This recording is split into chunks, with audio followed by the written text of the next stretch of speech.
नमस्कार मंडळी, मी तुमचा लाडका मित्र वरद विजय चव्हाण आणि मी तुम्हा सर्वांचं माझ्या युट्यूब चॅनलमध्ये स्वागत करत आहे. मंडळी, संभाजी 1689 म्हणजे आता या सिनेमाचं नाव चेंज करून छत्रपती संभाजी असं ठेवण्यात आलंय. 2014 साली हा सिनेमा रिलीजसाठी तयार होता, संभाजी 1689 या नावाने. आता तेव्हा तो रिलीज का झाला नाही यामागे अनेक कारणं दिली जात आहेत. त्या कारणांवर सुद्धा आपण एक व्हिडिओ बनवला आहे. तो व्हिडिओ जर तुम्ही बघितला नसेल तर त्याची लिंक मी तुम्हाला खाली डिस्क्रिप्शन बॉक्समध्ये देतोय. एनिवेज, आता छत्रपती संभाजी या सिनेमाचं पोस्टर रिव्हील करण्यात आलं. अचानक एक दिवस उठून आपल्याला कळतं की 9 का 10 जानेवारीला या सिनेमाचा पोस्टर रिलीज करण्यात आला. तेव्हा आपल्याला असं सांगण्यात आलं की या सिनेमाचा रिलीज जो आहे तो 26 जानेवारी 2024ला होणार आहे.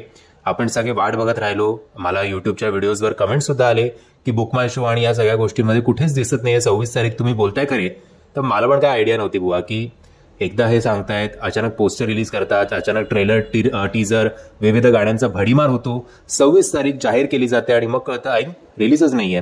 सो आता असं म्हटलं जात आहे परफेक्ट प्लस एंटरटेनमेंट या युट्यूब चॅनल जिकडे हे विविध ट्रेलर टीजर गाणी या सिनेमाची अपलोड केली जात आहेत, त्यांच्यानुसार त्यांनी या सिनेमाचा एक टीजर सुद्धा त्यांच्या चॅनलवर अपलोड केला आहे.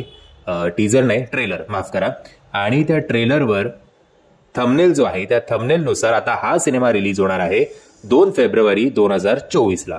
2 तारखेला हा सिनेमा रिलीज होतोय म्हटल्यानंतर मला सनी देओलचं एक वाक्य आठवलं आणि ते वाक्य म्हणजे तारीख पर तारीख, तारीख पर तारीख, तारीख पर तारीख, तारीख पर तारीख मिलती रही है, लेकिन इंसाफ नहीं मिला मिलॉर्ड, इंसाफ नहीं मिला. आता या वाक्याचा जो शेवटचा भाग होता की तारीख पे तारीख मिलती रही मिलॉर्ड लेकिन इंसाफ नहीं मिला, ते इंसाफ नहीं मिला ते तसं घडू नाहीये. ही तारीख तरी त्यांची फायनल असावी अशीच आशा करूया. म्हणजेच हा सिनेमा आता भिडणार आहे मुसाफिरा आणि श्रीदेवी प्रसन्न या सिनेमाला.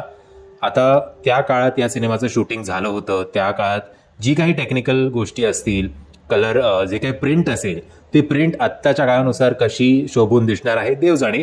बट जेव्हा मी परफेक्ट प्लस एंटरटेनमेंट या युट्यूब चॅनलवर याचे रशेस बघितले, असं काही फ्रँकली खटकत नाहीये. इनफॅक्ट गाणी असतील, सगळ्या गोष्टी असतील, खूप स्पीडी वाटतात. ती एक चांगली गोष्ट नक्कीच या सिनेमाची आहे. आता हे जे काही ट्रेलर टीजर किंवा गाणी ती हिंदीमध्ये ऐकायला मिळतात. हा सिनेमा हिंदीमध्ये रिलीज होतोय का मराठीमध्ये का दोन्ही भाषांमध्ये, खूप खूप खूप कन्फ्युजन आहे.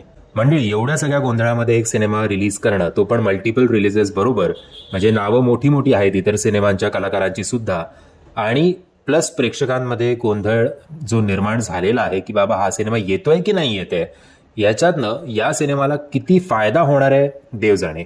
किती शोज मिळणार आहेत प्रत्येक सिनेमाला, कारण 3-3 सिनेमाला शोज देणं मॉलवाले तरी कसे अफोर्ड करणार, जेव्हा मॉलवाल्यांकडे गॅरंटी नाही की सिनेमा बघायला प्रेक्षक थिएटरमध्ये येतील. बघू आता काय घडतंय ते. तुम्हाला असं वाटतं का की या सगळ्या गोंधळातनं फायदा आपल्या मराठी इंडस्ट्रीचा होणार आहे? तसं जर वाटत असेल तर कृपया आम्हाला कमेंटच्या माध्यमातून कळवा.